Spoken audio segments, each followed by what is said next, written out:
The man that worketh not in the counsel of the heathen, nor sitteth in the seat that is can't fall. But his delight is in the law of the Lord, and in this law I see I did sunrise and sundown. Him a go deal like a tree planted by the rivers of water, that bringeth forth fruit in his season. Him leaf never a go wither, and whatsoever him do shall prosper.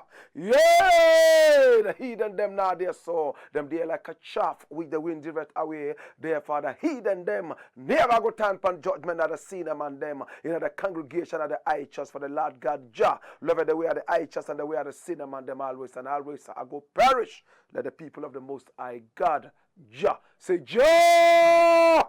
Kedama we gruma be atela e exeg beer. Let Jah be praised. Amasa Yahuda amasa na gusto Daniel ama koma ya sataya.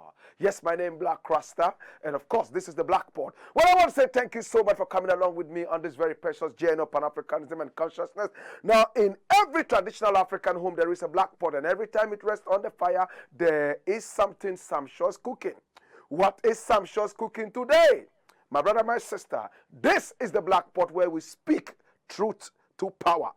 We normally don't like to criticize, but if we must criticize, we would only criticize to build and not to destroy. This is the Black Pot, a.k.a. Kuchokuru, in the service of God and country. Now, my brother, my sister, what I want to begin with is entitled Propaganda Ghost Airport. Propaganda Ghost Airport. Now, we have a lot of ghost airports around the world, some in the United States of America, some in Spain, and some other parts of the world. When we say a ghost airport, what do we really mean? An airport that has been abandoned. That's a ghost airport. Now, my brother, my sister, somewhere in 2015, the Mahama government thought that it was very, very important to bring an airport out in every region in Ghana. So all the regions in Ghana at that time, all 10 regions, were supposed to have at least one airport situated in the capital or some other part of the region. Now it was the 10 of who? The Volta regional capital. My brother, my sister, now to those of us who don't understand the political scene in Ghana, let's go a little bit into it. The Volta region is seen as the World Bank of the NDC, which was in power at that time. Now, my brother, my sister, the NDC decided to build the airport in 2015, just a few moments before the election. So it sounded like it was a way of telling the people, okay, we are still with you. Remember we are for you, and remember elections are knocking on our doors. And so they started building the airport. How much was the airport supposed to cost? 25 million American dollars. Now they built the airport 2015. The airport was done at the cost of 25 million American dollars. Situated right there in who? A lot of Voltarians were so happy that the airport had been built. Now, did they think about the feasibility, the commerciality of the airport, or was it just for political propaganda? Whatever it was, they had built the airport without thinking about turning that airport into a white elephant. They built it. And watch it out. Togbe Afede is a very influential man. He's a pilot, and at the same time, he is a chief of a place known as Agbogome. Agbogome.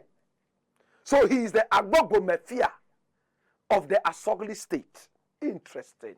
My brother, my sister, Togbe Afede is very, very influential. I love him. Now he is the owner of the African World Airlines. He decided to take the very first test flight into the area. In fact, he comes from that area of the Volta region. So he flew all the way, co-piloting the plane himself. And they landed right there, boom, at the airport. That was the first time the airport tested a certain flight. In fact, the airport was de-virginized by Togbe Afede's AWA, that's the African World Airlines. And from that time, everywhere was quiet. Nobody was ready to fly to the place. Now, Persian Air decided to fly to the place somewhere in 2017. Persian Air went all the way, zoom, into the area. We are in 2022. The airport has tested only how many flights? 20 flights. 20 flights. Remember, I did not say 20 aeroplanes. 20 flights. It means planes that landed there, the number of times planes landed, 20 times. And how many passengers have been carried from that time when the airport was built in 2015 till now?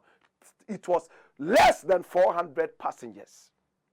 Approximately 350 passengers, according to the aviation records. My brother, my sister, from 2015 when the airport was built, this is 2022, 7 solid years after the airport was built, a place for London, a very beautiful runway, costing the nation 25 million American dollars. How many people have traveled from Accra to the Volta region via the aeroplanes? 350 people. What is the problem? Remember, an airport was also built in Wa, the Upper West Regional Capital. And that one tasted 196 flights.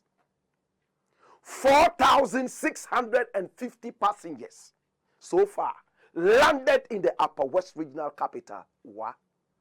What is wrong with the Volta region? Now, did the people think about the airport properly before they went into it?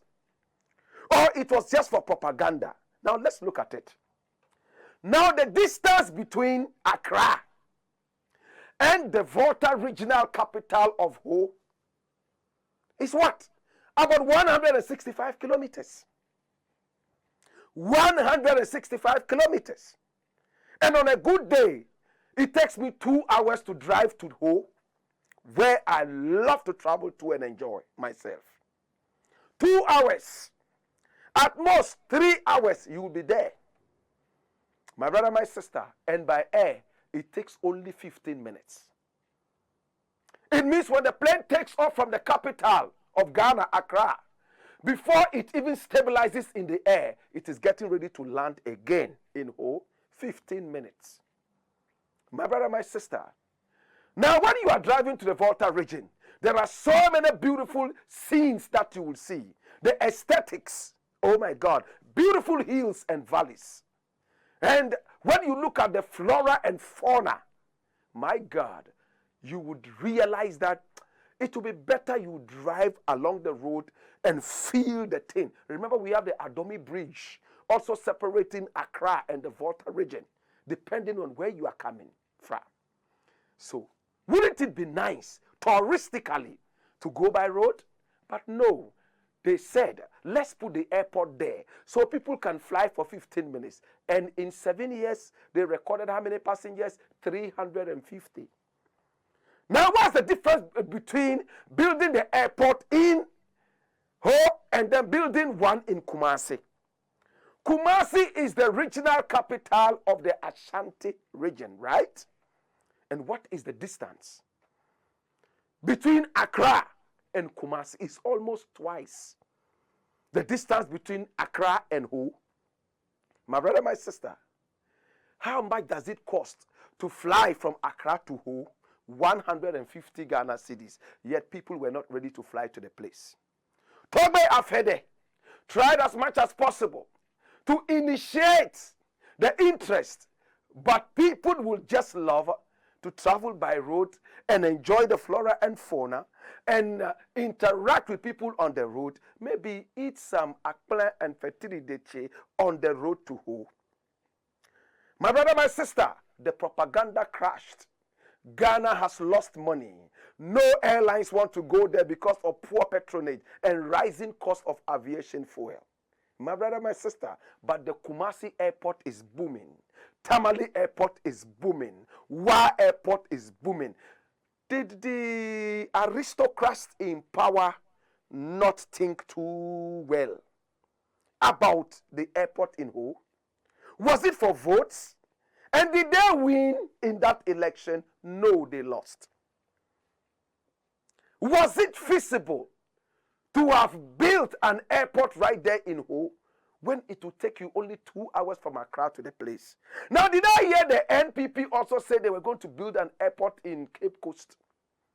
What is the distance between Accra and Cape Coast?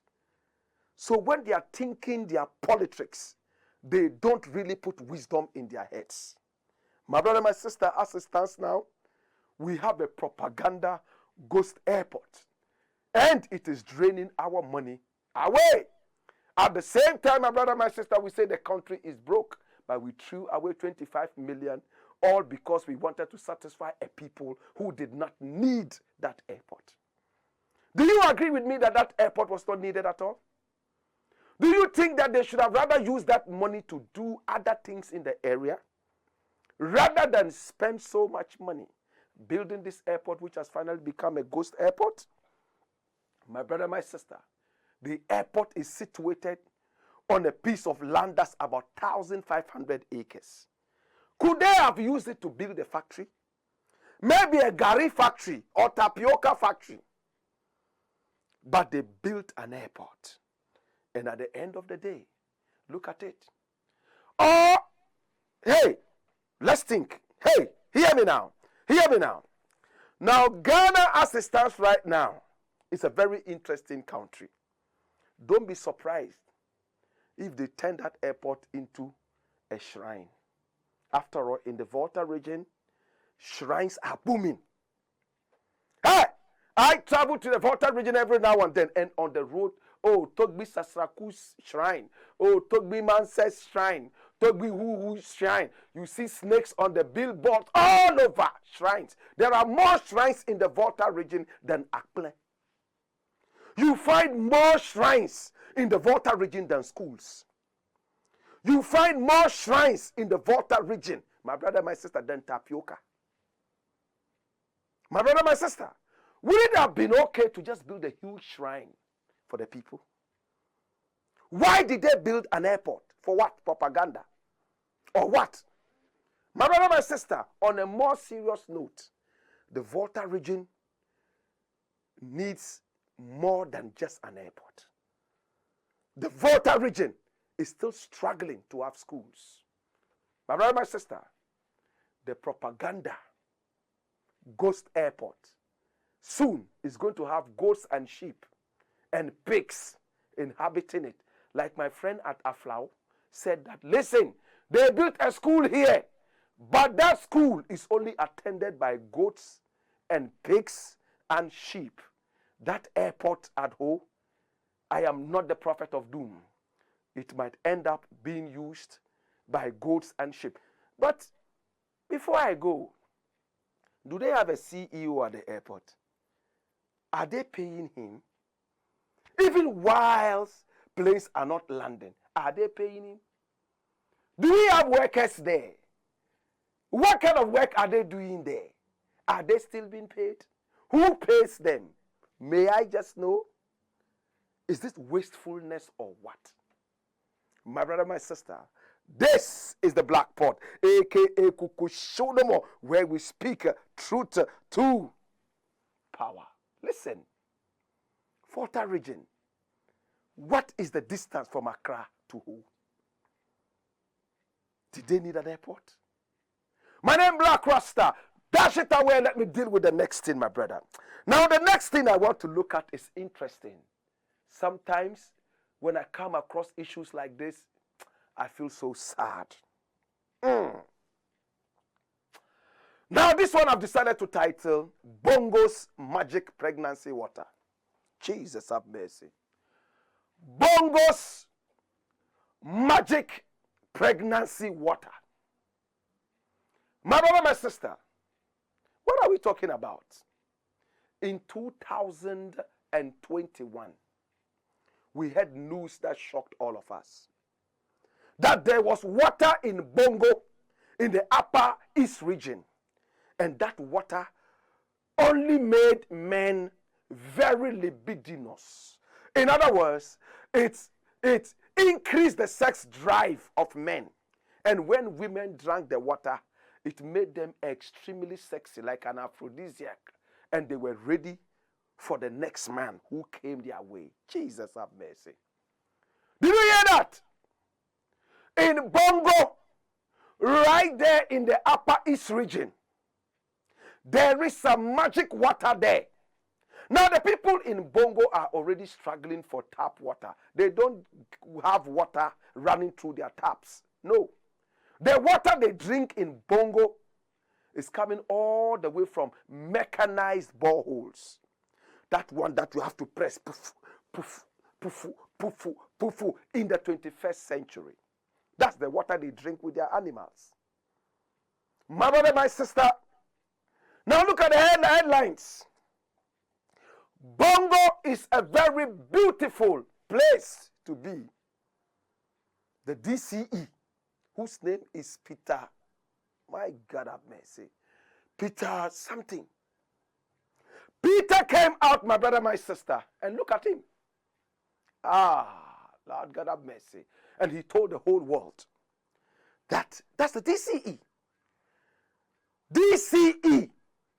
Listen to what he said. That, hey, rise in teenage pregnancy due to drinking water that boosts sex drive. That's what he said. And when he was asked if there was any empirical evidence, scientific evidence, he said, no, we don't have any. But I've realized that when the men drink the water, their sex drive is increased. And they start humping on the girls.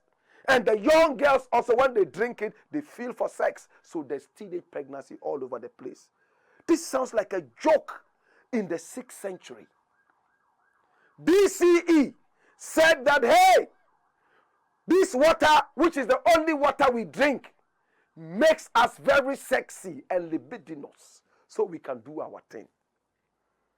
And when he was asked for empirical evidence, he said, I don't know, but I believe this. Now when he was asked, do you drink it yourself? He says, yes. When you drink it, how do you feel? Oh, I feel the same thing that I told you, sexy, and I'm ready to do it. Jesus. So tourists started running to the area, especially men who are not very legalized. You understand what I mean? They decided to go there to find themselves the new aphrodisiac that makes men powerful in the bedroom. They drank the water from morning till night, but nothing was happening. Now the DC had to tell them that you need to drink it over a period of time. So stay here with us and see the magic this water does. Hey! Giddy, giddy, giddy, giddy, giddy. The boss of the GWCL, Ghana Water Company Limited, decided to run gig, gig, gig. He's called Stanley Mate. Mr. Stanley Mate ran all the way to Bongo. And then he had the water tested. And when they tested the water for the magic pregnancy aphrodisiac, they realized that it had an overdose of fluoride. You know what fluoride is? In the days of the Egyptian pharaohs, solid fluoride crystals glowed so beautifully under the fluorescent light. And the Egyptians believed that it was a certain kind of blessing that made people think. It gave them extra brains to think. That was what the Egyptians believed in. In the days of the pharaohs. Could this be true that it also affected the people of Bongo and made them have extra long langalangas for more action? Hear me now. Now when Mr. Stanley Mate of the Ghana Water Company and his team went down there to check the water, overdose of fluoride. What is fluoride? We all have heard about fluorine, right? And we've heard about fluoride. Fluoride was what the Egyptians saw in the crystal form as glowing, and that it made people think sharp. Fluorine is coming out of fluoride, and so on and so forth. Let me not pretend to be a scientist or somebody who knows science that much, but let me go straight up into this. When they checked it out, they realized that they had so much fluoride in it. Now, fluoride is about the 13th commonest element that exists on the crust of the earth. Teach, Blakk Rasta. Teach! Teach them! Hear me now, brethren. What does fluoride do to you? Does it form a certain type of aphrodisiac for people? What fluoride does is that it makes your teeth very strong. So when you go to Bongo, even children are beginning to have teeth at the age of 2 months. Now when you go to Bongo, you see that 80-year-olds, 90-year-olds, 120-year-olds, they still have teeth. Not even one has come out. Fresh teeth, ready to eat. What does fluoride do for the langa-langa? In fact, fluoride actually kills testosterone. And testosterone is what is responsible for the langalization of your langa-langa. So if you cannot langalize, it means, my brother, my sister, that you cannot have that libido. True or false? Another thing fluoride does is that it makes young girls rise into puberty too early. Hey, little girl, 6 years, overdose of fluoride before I realize she has breast and she starts menstruating. That is what is meant by early puberty.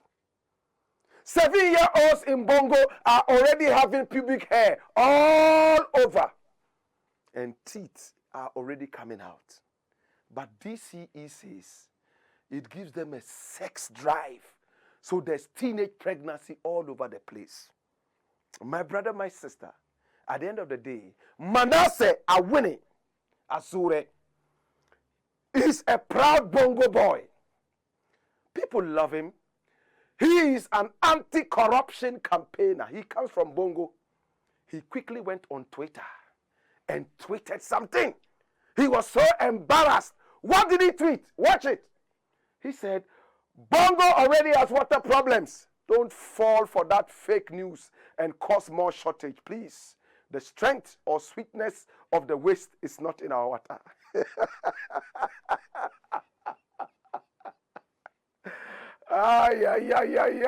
My brother, my sister. And when you look at Manasseh's teeth, you will know that it's coming all the way from Bongo.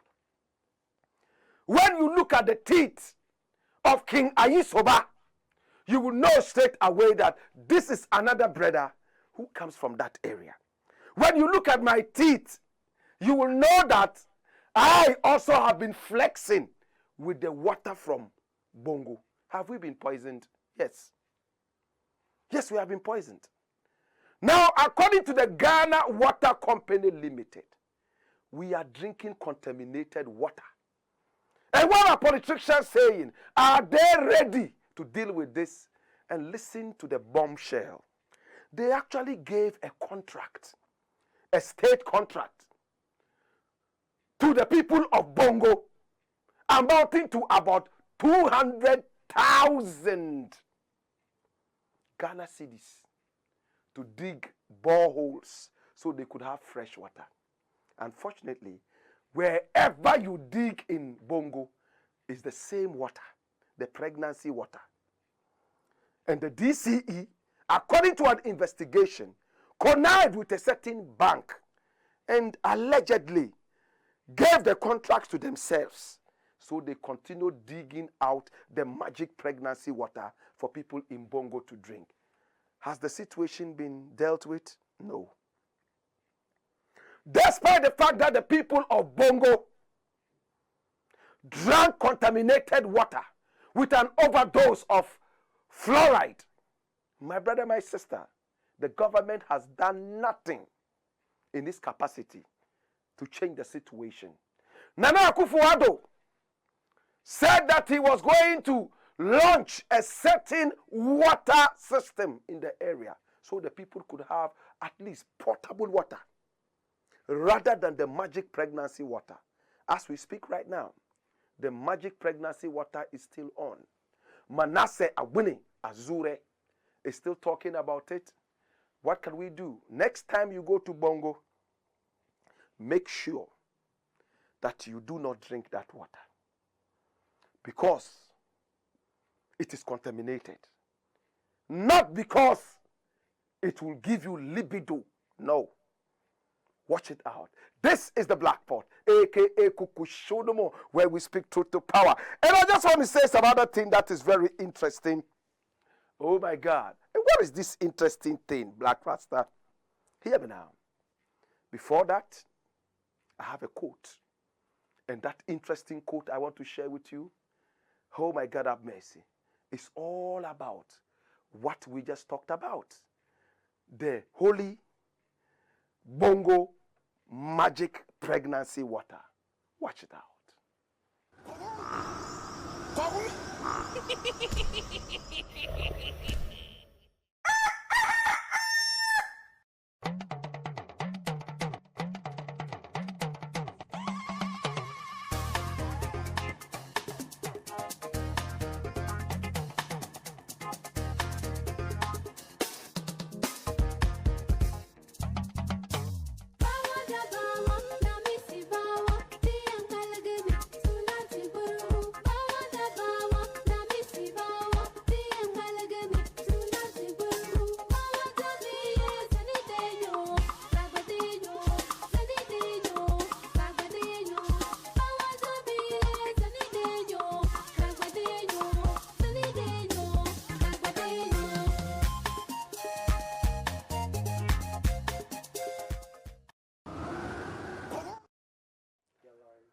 This is the Black Pot, aka Kuchokuru, where we speak truth to power. Remember, we don't like to criticize, but if we must criticize, we would only criticize to build and not to destroy. Hey! It looks like Ghana is selling out its future. What do you think? It looks like there are some greedy old men in power who don't care about the next generation. From their activities, it looks like they want to blow it all up right now without thinking about what will happen to the next generation. A country that does not think generationally is a lost country. My brother, my sister, I have decided to title this one, Ghana Selling Away Its Future. And that's what I want to look at now. Now, when you look at the debt stock of the country, you realize that it keeps increasing every time, sometimes astronomically. Now, let me take you back to the days of President Mahama. We could go further down. All the governments do in Africa, and for that matter, Ghana, is just to borrow. Borrow, and then sell our natural resources out as collateral to these people. Mahama did it. We all decried this thing.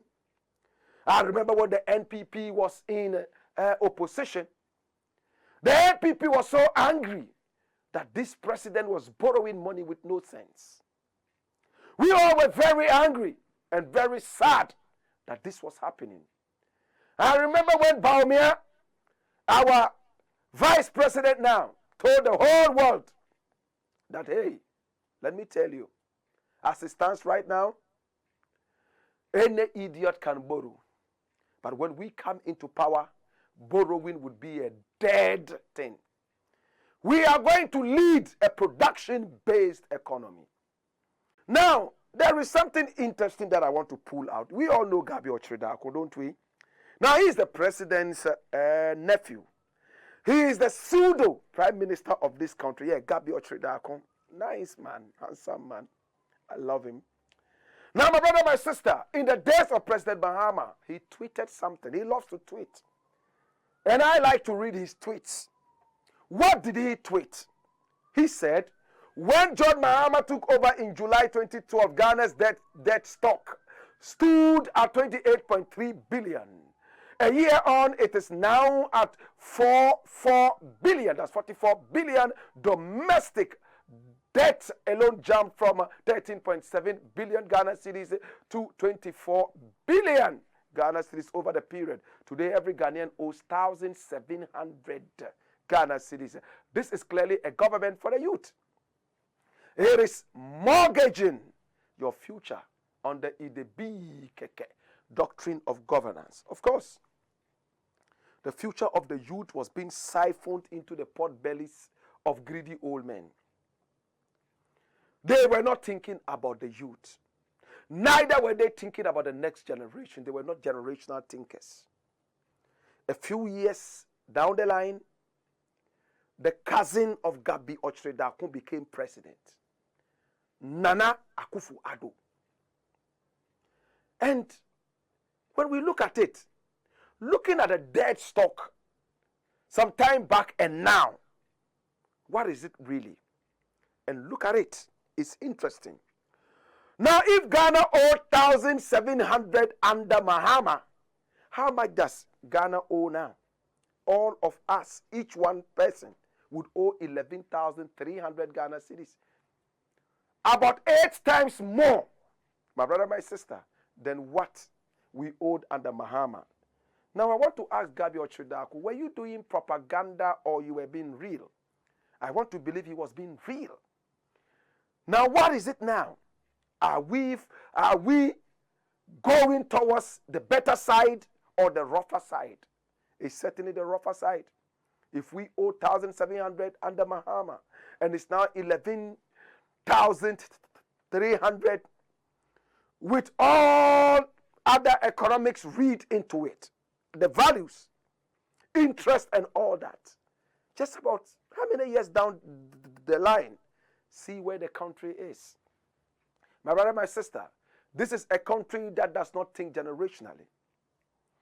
Now, every member of this country owes 11,300.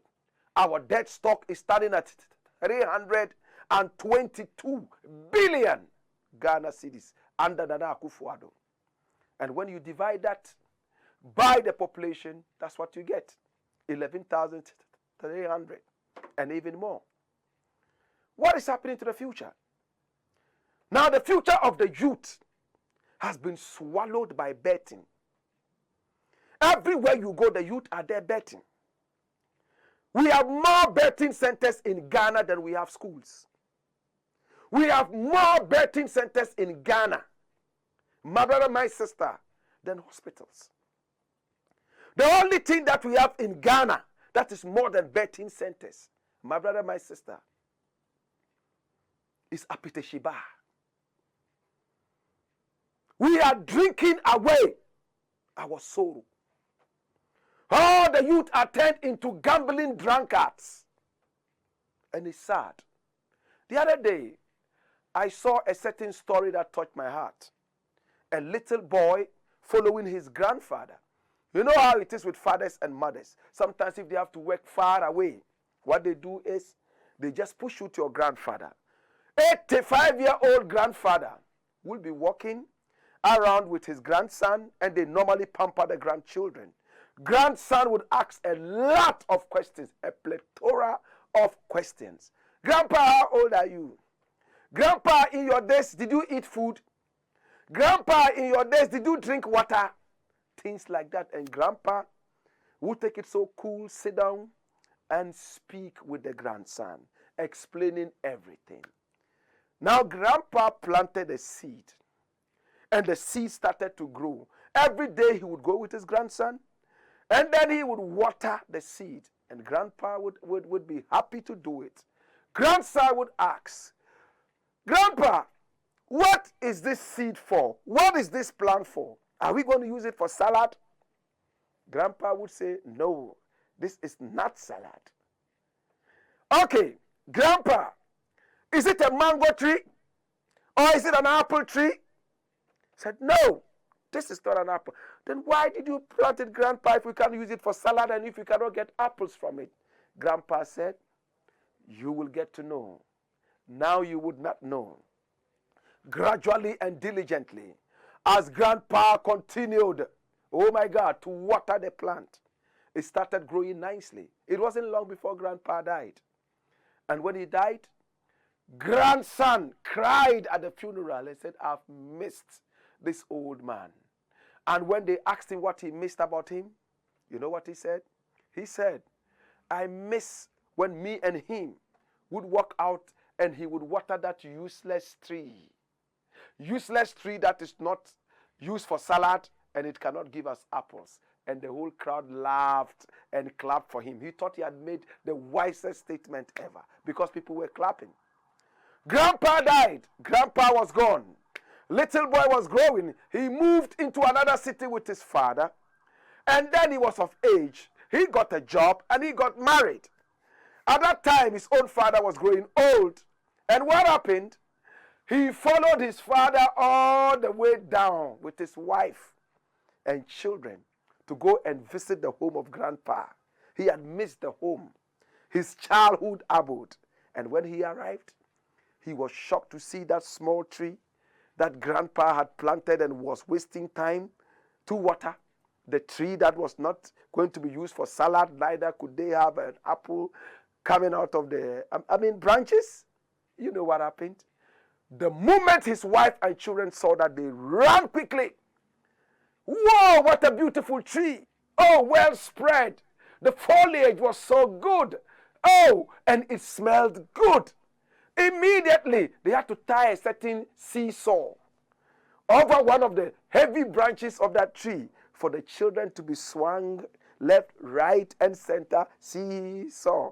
Up and down. Seesaw. Up and the wife said, oh, what a tree. And it gives so much shade. Every part of this tree is so shady. I've never seen such a beautiful tree. This is beautiful. And interestingly, it also keeps insects away, harmful insects. It smells so good you don't even need perfume in the yard.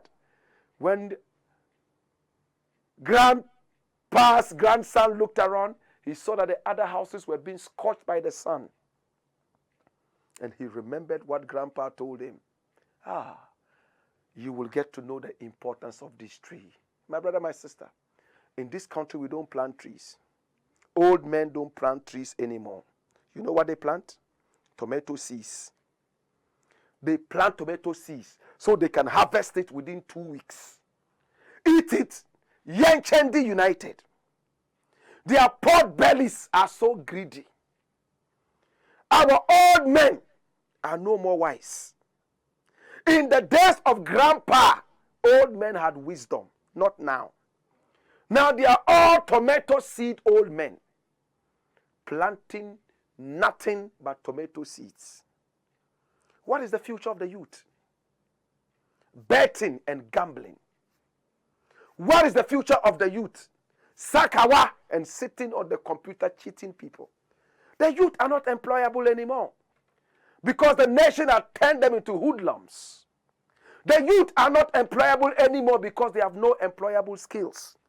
The few that have the employable skills are so lazy, they don't want to work. They don't want to go to work and see their colleagues driving all the stolen cars. Every youth now wants to be a politician. All you need to do to be a politician in Ghana is to know how to insult elders. You insult people from night and day like Abronye with the gutter mouth. And what's the other guy? Chairman Wuntumi and all those idiots. Insult people. And that is the new age to be rich. I have no respect for such riches. In my days, it was all about intellectual clashes. You clash with your intellect, not with your gutter mouth. It looks like with every passing day, the country becomes worse. The old men are no longer wise. We are voting fools into the, presidencies all over Africa. Idiots become their advisors. Thieves are being voted into power. And when things get missing, we seem not to understand why they are getting missing. When thieves are in power. You mad? My brother, my sister, it brings tears into my eyes when I see things like this happen to the youth. A country that has no future is easily recognizable. You know why? When it does not respect its youth. They are selling away the country. They go for hefty loans and they use the youth as collateral. The old pot-bellied men who don't plant trees but tomato seeds will not live long to pay the debts. So the youth would have to fight it in order to deal with this. My brother, my sister, until the old men learn to plant trees and not put tomato seeds, the country would become hopeless and hopeless and hopeless every time. Until we stop electing thieves into the presidency, our coffers would not stop being dry. Because the work of the thief is to dry coffers. Until we learn to work with integrity. Now when you employ the youth, they don't even want to do it. They are lazy. Because the nation has taught them there's an easier way to be rich, and that's by stealing and doing politics.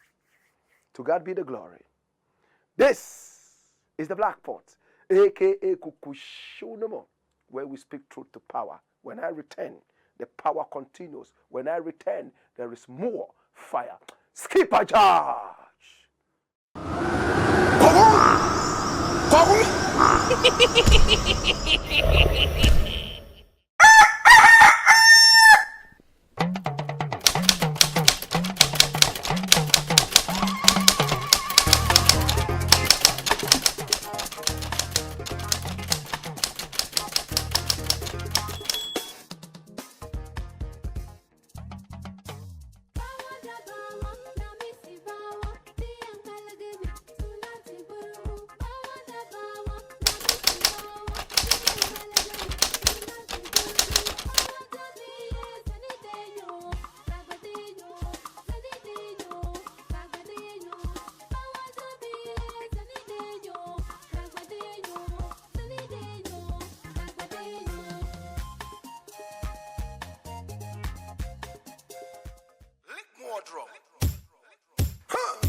When you feast and toast, we will bring the fire that you require to burn your way to total liberation. It is time for the Kuchokuru Festival 2022, where we take the roots to the roots, where we take the Kuchoko from the ghetto to the grotto. Date is Friday, 15th April 2022. Time is 6 p.m. until you drop, and rate is only 50 Ghana cedis. It is happening live at the Alliance Francaise behind the Opebia House, right there at 37. Hear me now. Now playing live is the ever-powerful Blakk Rasta, your Kuchoko legend, and of course, Rex Sobar, Ghana's high life legend, and other fire blazers like Fee Rankin, Blakka T, TK, Eddie Wayori, Zendima, and of course, the evergreen Vibration Kings Band. Make a date and don't be late. You must come and witness real red hell on Easter Friday. Come, let us bury Satan with Kuchoko, Bam, Kuchoko. Mr. President, why you dey lie so? Before election, you tell me you be angel. When you sick, you run go a London. When we sick, we die for Kolebo. Mr. President, why you wicked so? Tell me how. One skip a judge. Black Pot, Kuchokuru. Now the next thing I want to look at is titled Parliamentary Truants. Parliamentary Truants. Now when you don't go to school regularly, you absent yourself from school, you are called what? A truant student. Right? Now, a truant is any person who absents himself or is not regular at a certain institution. True or false? Now, my brother, my sister, let's look at this interesting thing. If you are a student and you absent yourself from school, you are a student truant. Now, if you are a parliamentarian and you absent yourself from parliament, you are what? A parliament truant, right? Or a parliamentarian truant. My brother, my sister, in this country, it looks like our parliamentarians, most of them are not serious. If you don't see them in the parliament house chewing ballot paper like goats, then you see them punching each other's pot bellies night and day, or heckling people night and day. No wonder they want a new chamber where they can doze off their worries and their, truancy. My brother, my sister, it took Ras Mubarak to write, that's a former MP, to write to the Speaker of Parliament, Alban Bagbin, and decry that situation. Now, by our laws in this country, when you absent yourself 15 times and more from parliamentary sittings, you have to be referred to the Privileges Committee, where I've been before, reported and referred to that. You know, my brother, my sister, then they might just kick you out so you don't become an MP anymore. Hear me now. So Ras Mubarak earmarks 4 people. But Alban Bagbin was able to invite 3 of them. Maybe the other one was not feasible. The Parliament House of Ghana, apart from Truant, Kennedy Japan, you know him, right? He's an MP. Kennedy Japan says that the parliament is cheap. The Parliament House is for cheap people. Any idiot can be a parliamentarian in Ghana. That's what he said. Now, we all know Alban Bagbin, don't we? Yes. Now, Alban Bagbin also told us that the Parliament of Ghana is full of nothing but bribery. Remember, Ghanaians came out to talk about it. Now, Alban Bagbin invited 3 people. And who are these 3 people? My brother, my sister, and it's headlined all over the place. Look at this. It says, Bagbin refers 3 NPP MPs to Privileges Committee for continuous absence. This is serious, isn't it? Number 1, Ajua Safo, MP for Domi Kwabenya. Beautiful woman. And she's a baby mother to Kennedy Japan. Number 2, Kennedy Japan. And he's for Asin Central. That's the MP. He's been there for so long. The people seem to love him. So every time they vote him back. That's what I want to believe. And then Henry Kwate. Jesus have mercy. Hey, these are the truants. And they have been referred to the Privileges Committee. But it looks like there's a cantata happening there right now. Some people are saying, oh, don't take them there. Oh, take them there. Don't take them there. So there's a whole fight in the Parliament House right now. But the question I want to ask is, these MPs who have absented themselves 15 times and over, what does your conscience tell you? What does your conscience tell you? People vote for you to represent them in Parliament. You absent yourselves 15 times and over. Are you being irresponsible? Do you really have the people at heart? Hey, and listen to Freddie Blay. What is Freddie Blay saying? Freddie Blay says, absenteeism in Parliament is not peculiar to Ghana. You see the idiots. These are the fools we have around in Ghana. And I'm hurt. Mr. President is always giving excuses. Ghana is not the only country that is suffering. Hey, Ghana is not the only country that is this. Ghana is not the only country that is that. Ghana is not the only country that... They are not trying to hit the top. They are looking at where other people are before they set the target. These are the kind of people who are in a race. Instead of putting up their best, no, they turn around to see who is coming and who is in front. So that if the people are still behind, then they can also snail it up and sluggishly walk to the end of the race. How many people understand me? I am hurt. This is the same Freddie Blay. We were told, bought some buses for his party, not for the nation. So party first. Are they patriots? Yet they have a party that is called New Patriotic Party. I am so sad. Instead of asking MPs to be responsible, you are telling them, oh, absenteeism is not peculiar to Ghana.